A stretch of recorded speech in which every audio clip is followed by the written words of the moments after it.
selamat pagi Ibu Marni. Nah, bagaimana kabarnya hari ini? Puji Tuhan Ibu, kabar saya baik. Syukurlah Ibu. Saya juga berterima kasih kepada Ibu sudah meluangkan waktu untuk kita berdiskusi bersama terkait dengan supervisi yang akan saya lakukan. Sesuai kesepakatan kita kemarin bahwa hari ini saya akan melakukan supervisi akademik terkait pembelajaran di kelas. Apakah Bapak Ibu sudah siap? Saya siap Ibu Kepala. Oke. Terima kasih Ibu. Sebelum masuk kelas, saya ingin melihat dulu RPP yang Ibu sudah buat. Oke. Saya lihat dulu ya. RPP ini sudah bagus. Langkah-langkah pembelajarannya, kemudian metode pembelajarannya, LKPD, bahan ajar dan asesmen, rubrik penilaian sudah sesuai dengan tujuan yang diharapkan sampai pada evaluasi dan rubrik soal yang Ibu buat. Baik, apakah Ibu juga sudah membaca instrumen supervisi yang kita gunakan? Ya, saya sudah membacanya Ibu Kepala. Baik, terima kasih.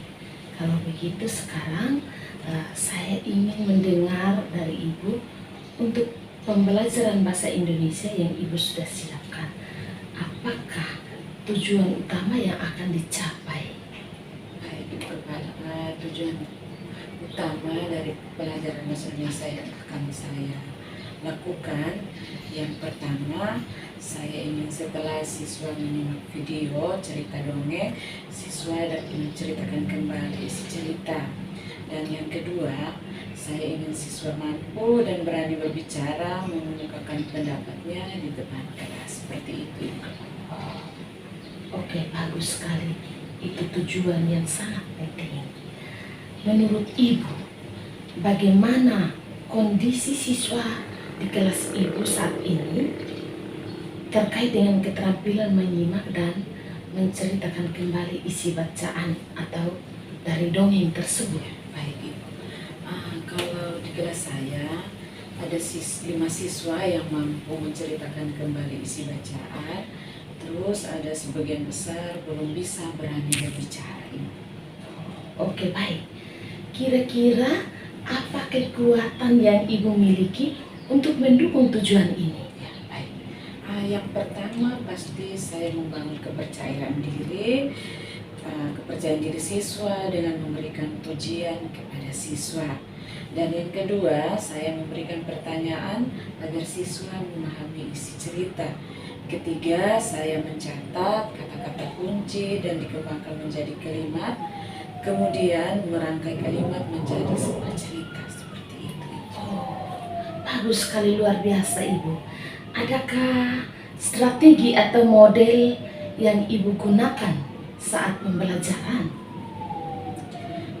Saya menggunakan strategi bermain peran atau role play dalam kelompok. Oke, kalau ternyata di dalam pembelajaran menggunakan role play itu ada siswa yang kurang aktif, alternatif apa yang bisa Ibu lakukan untuk mengatasinya? Saya akan membagi peran sesuai minat dan kemampuan siswa, di mana siswa yang kurang percaya diri saya beri peran kecil seperti peran narator dan sebagainya. Oke, terima kasih Ibu. Menurut Ibu, bagaimana dalam pembelajaran yang ingin lebih difokuskan untuk saya amati hari ini? Saya ingin Ibu Kepala melihat keaktifan dan keterlibatan siswa dalam menceritakan kembali isi bacaan dan berani berbicara di depan kelas. Oh ya, baik, terima kasih. Saya yakin bahwa Ibu sudah mempersiapkan diri dengan baik. Tentu pembelajarannya akan berjalan dengan baik dan siswa akan terbantu juga. Jadi kita sepakat ya, penilaian observasi ini fokusnya pada keaktifan dan keterlibatan siswa dalam menceritakan kembali isi bacaan. Sudah siap? Baik Bu, saya siap. Oke, terima kasih. Baik, selamat siang Ibu Marni. Siap, Ibu Kepala. Terima kasih karena Ibu sudah mengajar dengan penuh semangat dan luar biasa.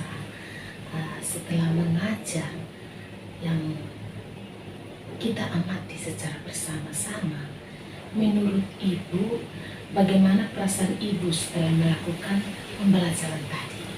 Baik Ibu Kepala, yang pastinya saya merasa senang karena anak-anak dapat aktif untuk bermain peran dan siswa dapat memahami isi cerita. Oke, baik. Kira-kira apakah tujuan pembelajaran sudah tercapai dalam pembelajaran tadi? Kalau tujuan pembelajaran belum sepenuhnya tercapai, di mana dengan bermain peran siswa mampu memahami isi cerita, namun belum mampu menceritakan kembali isi cerita karena keterbatasan waktu. Itu. Saya ingin coba Ibu menceritakan apa kelebihan dan kekurangan yang Ibu temui saat pembelajaran dengan menggunakan strategi bermain peran tadi. Yang pertama, di dalam kelompok mereka atau anak lebih leluasa mengekspresikan perannya masing-masing. Itu kelebihannya Ibu Kepala. Dan yang kelebihan yang kedua, anak-anak dapat melakukan improvisasi dalam bercerita dan mereka benar-benar memahami isi cerita.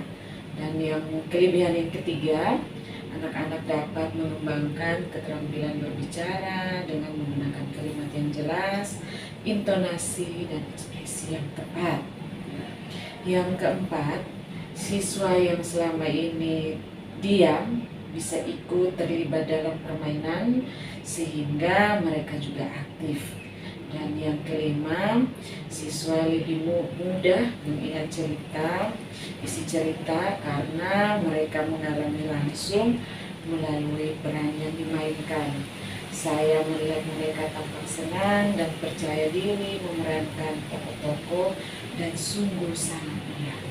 Tetapi Ibu Kepala ada pun kelemahannya, yaitu ada beberapa kekurangan yang saya amati dalam kegiatan bermain peran, yaitu kegiatan ini membutuhkan waktu lebih lama dalam proses persiapan, pembagian peran, dan penampilan juga bisa mengurangi waktu untuk kegiatan lain, sehingga tidak semua siswa mendapatkan kesempatan menceritakan kembali isi bacaan.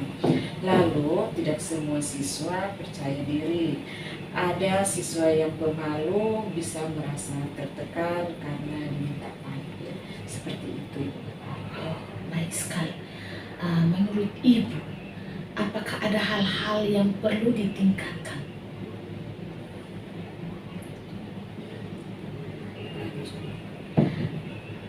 Hal yang perlu ditingkatkan yaitu saya harus mengatur manajemen waktu dengan baik, alur kegiatannya harus jelas, kemudian menggunakan cerita yang tidak terlalu panjang. Terkait dengan siswa yang kurang percaya diri, perlu saya memberikan peran yang sederhana kepada mereka.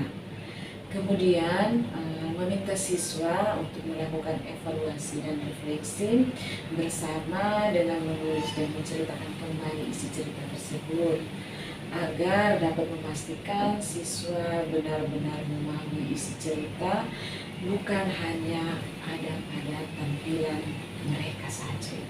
Nah, Ibu, saya juga tadi sempat mengamati itu, Ibu. Kalau ada kesempatan mengulang lagi, strategi apa yang akan Ibu gunakan untuk membuat siswa tersebut aktif kembali? Baik.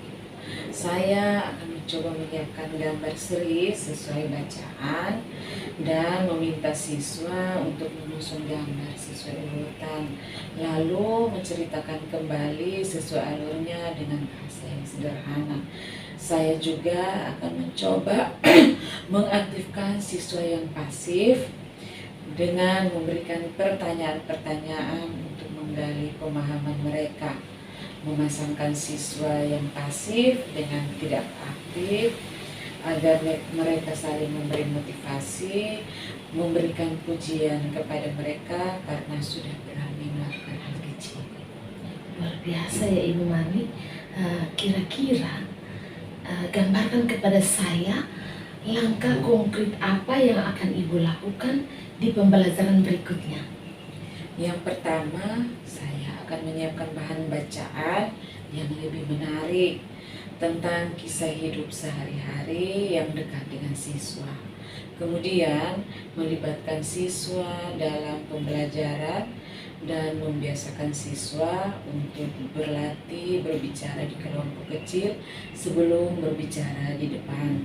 Yang kedua, saya akan membiasakan siswa setiap hari membaca 1 jam sebelum pelajaran dan menggali pemahaman siswa melalui pertanyaan, serta secara bergilir meminta siswa mengungkapkan pendapatnya setelah membaca. Dengan demikian, siswa terbiasa berpikir kritis dan berani berbicara. Benar Ibu, luar biasa sekali ya. Apakah Ibu butuh dukungan tertentu? Ya, betul Ibu, saya memang membutuhkan dukungan.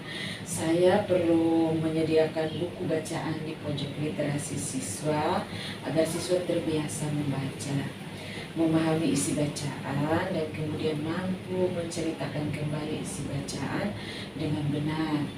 Saya juga harus menciptakan kelas yang literat agar siswa memiliki literasi yang baik. Oke, luar biasa sekali ya Ibu Marni. Saya sangat mengapresiasi semangat dan usaha Ibu. Saya yakin dengan banyak strategi yang Ibu gunakan dalam pembelajaran itu, maka pembelajaran itu yang berikutnya akan lebih bermakna. Tetap semangat, optimis, pasti Ibu bisa. Nah, baik Ibu, pertemuan kita hari ini kita akhiri. Terima kasih dan selamat siang. Siap.